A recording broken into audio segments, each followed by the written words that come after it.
මචං ඕ මචං මට පොඩ්ඩක් බයික් එක දෙනවද මට ඉක්මනට ටයිමට ගිහින් එන්න. බං ගනින් මචං ඊයේ ගහපු ෆොටෝස් ටික මට දාපන් ඈ. හරි බං මං දාන්න. මචං මේ එදා මර මං ඔබ කිව්ව ෆොටෝ ටික දැම්මේ. හරි මචං ආවා. රයන් උඹේ බයික් එක පොඩ්ඩක් දියන්කෝ බං ටවුමට ගිහින් එන්න. මං ඉක්මනට ගෙනල්ලා දෙන්නම්. නෑ මචං බයික් එක ඇදලා තියෙන්නේ. ගන්න වෙන්නේ නෑ.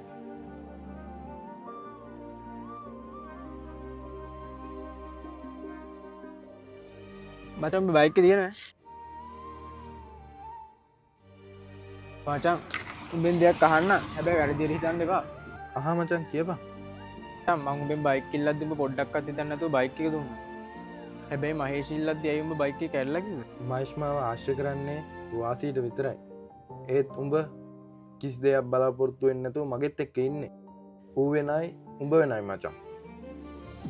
තමන්ගේ අවශ්‍යතාවවලට විතරක් ලං වෙන යාළුකම් වලින් කිසි තේරුමක් නැහැ. ඒක ඉස්සෙල්ලා දැනගන්න ඕනේ.